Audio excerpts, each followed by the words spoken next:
Man, what a game. That was just all weekend. Those were just three really good baseball games, and a good team was going to lose one of them every time you went out there. I mean, played three tight ones.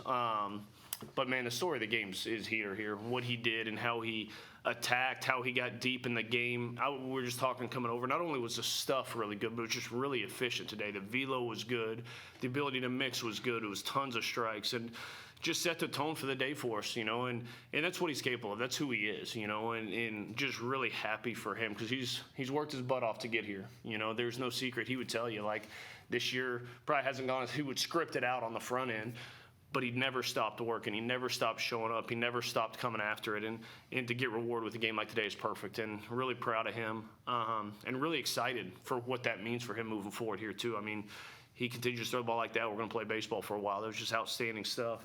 Obviously, Hammy, just another really good game, just really good swings. I mean, was an inch away from hitting a two-run pump there in the eighth to kind of give us some wiggle room, but just a great effort. I mean, no secret, AD's been battling some heat stuff since last week and wasn't really around practice a ton this week, just trying to get himself back and just didn't have stuff today. You could see it. It was just tired. It was just didn't have stuff, but it's why we're a team. We're bigger than one person. We don't have to have AD be perfect every time. And Tyler Fay came in and did a great job. Shaq there at the end, just unbelievable job, just coming in, doing what he does, attacking the zone and executing pitches. And just a really good team win overall. We left some meat on the bone, I thought, there in the seventh with the bases loaded. But, man, Christian Little's cutter ain't fun to hit anyway. He executed a pitch, and he got us out of that thing. But what a great job by our pitching staff just finding a way to hold them and holding a pretty dang dangerous offense to some low runs and giving us a chance to win a series this weekend when maybe our offense wasn't at our best. So we'll roll in. We got a big weekend next weekend. There's no secret. Those guys, I know mathematically their season ends on Saturday. But, man, nothing will make them happier than trying to ruin ours. So we got to have a good week of practice and roll out to the Plains next week ready to attack. Yeah, Ben, obviously your best outing today of the season so far. Had a good outing battling illness last week. And what have you kind of been working on the last couple weeks to kind of get back into your groove and kind of where you want to be as a pitcher? Yeah, I think for me a lot of it's just like tempo and being comfortable up there and obviously throwing strikes, attacking the zone, getting ahead. That's what I think I've done well the last 2 weeks, we got a really good defense. So they made some really good plays today. LeBron, Hodo, but I think for me it's really just about attacking the zone. When I attack the zone and get ahead, it's a lot different than when I don't. So I guess that's every pitcher, but that's what I've kind of been doing well to see more success.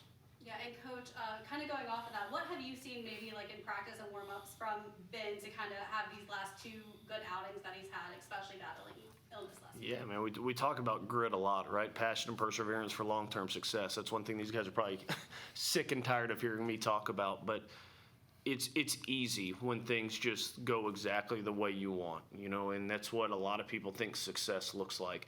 That's not success. Success and sustained success is going through the muddy, dirty, crappy, hard stuff and coming out the other end because you just keep showing up and you just keep working. And that's exactly what he's done. He hasn't invented a new pitch or he hasn't done this. I mean, the reality is, like, he was lights out last year and then he went down with an injury and didn't pitch a ton this fall. And it's like, oh, by the way, let's rock and roll and get you started for the season. So some of this is just the muddy, messy stuff that pitchers fight through as they're getting back through there.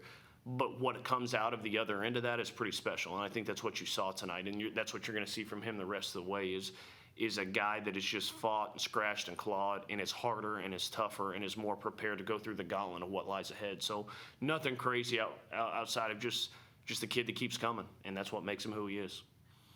William, you obviously had another good outing today, 2 hits. You're batting just below 500 so far in the last 6 games. What was kind of your mindset going up to the plate today, and what were you kind of looking for in your at-bats?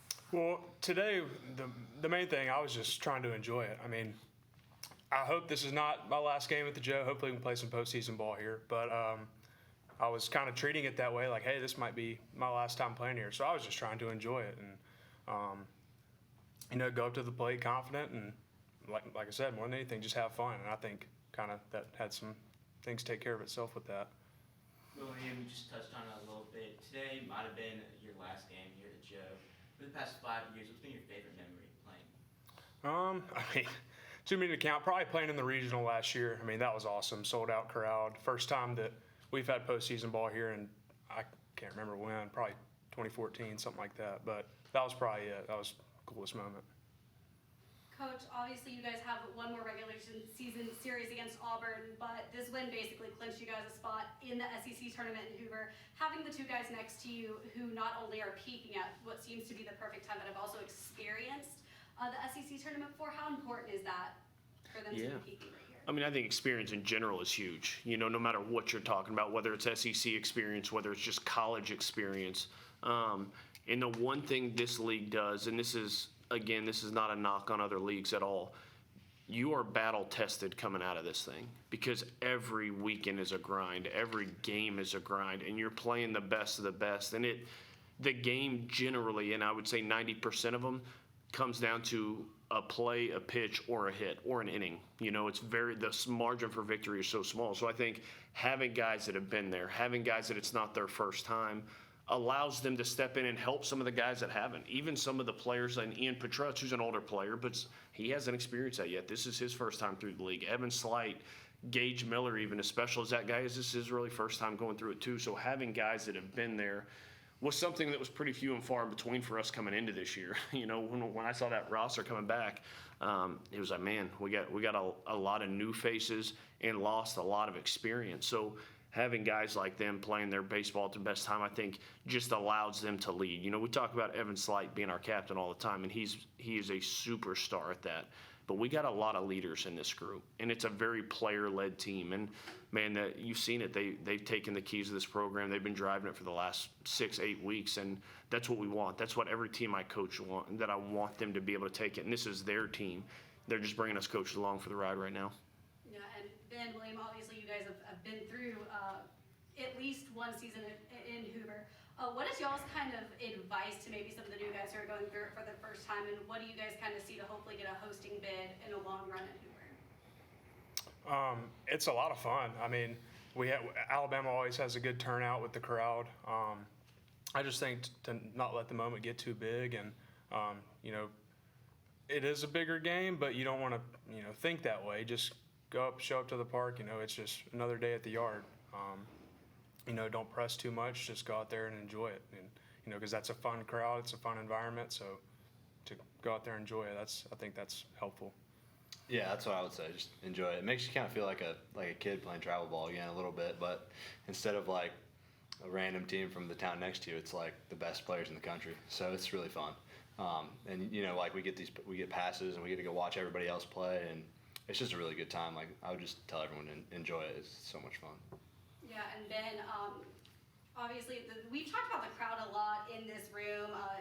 Couple sellouts so far this year. How's the crowd kind of helped you in your outings at home so far this season? Yeah, I mean, for me, the crowd's never too much of a impact. Never has too much of an impact one way or the next. But I love seeing the turnout at the Joe, and you know they get the clap going on 2 strikes, and it's you get a little energy from it. But you know it's just been really fun. Like the difference from my freshman year till now, and I'm sure Hammy can attest to it. It's like the crowds are way better, and people are actually coming out to see us, and it's really fun. Yeah, Coach, it'll be your first Iron Bowl next weekend. What are you looking forward to most going down to the Plains? Yeah, I mean, it's 2 teams in state competing against each other. It goes a heck of a lot deeper. I mean, I know Butch really well. Carl Nunemaker, the recruiting coordinator, is a really close friend of mine. And we're both going to want to rip each other's faces off for 3 days next week. And that's what makes baseball awesome. I was talking to Jay about that on Friday before the game. That's the beauty of this sport is, man, we don't need to be Tommy Tough guys. We're going to go out there and we're going to shake hands, and we're going to go try to compete our tails off and smack the other one. Then we're going to shake hands at the end of it and move on from it. And, you know, I know how much those weekends mean to the people in this state. And very frankly, in recruiting. You know, you go out and take care of business there, you have that in recruiting a little bit. They go take care of business against you, they've got that in recruiting a little bit. So there's a lot of factors that boil into this. But I think just my message to our guys in general for the last, I don't know how many weeks, is exactly what Hammy said. Be present.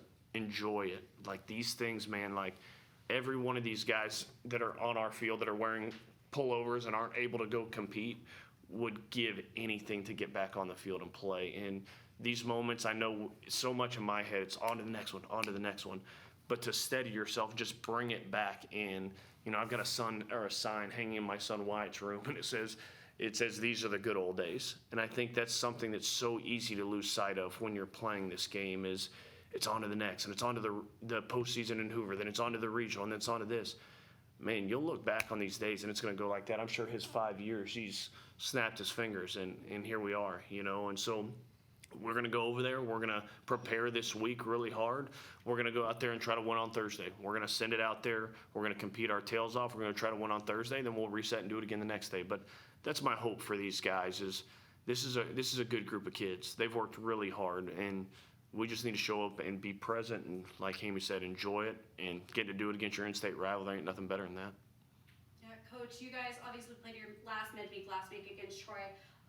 And you've had a couple weeks without midweeks, especially with some of these like Thursday starts on the weekends.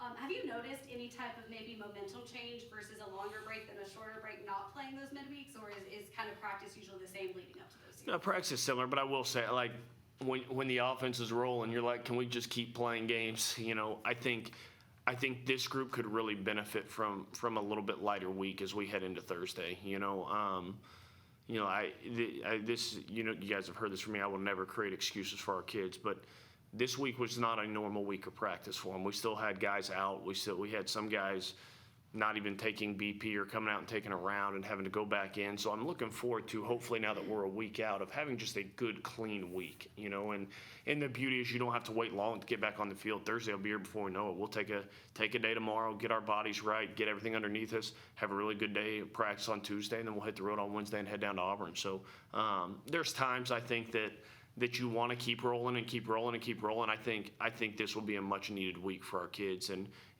get our bodies back right, get hydrated, eat, and come out and have a good week and ready to go. All right. Thanks, guys. Thanks, guys. Roll Tide. Thank you, guys. Thank you, guys.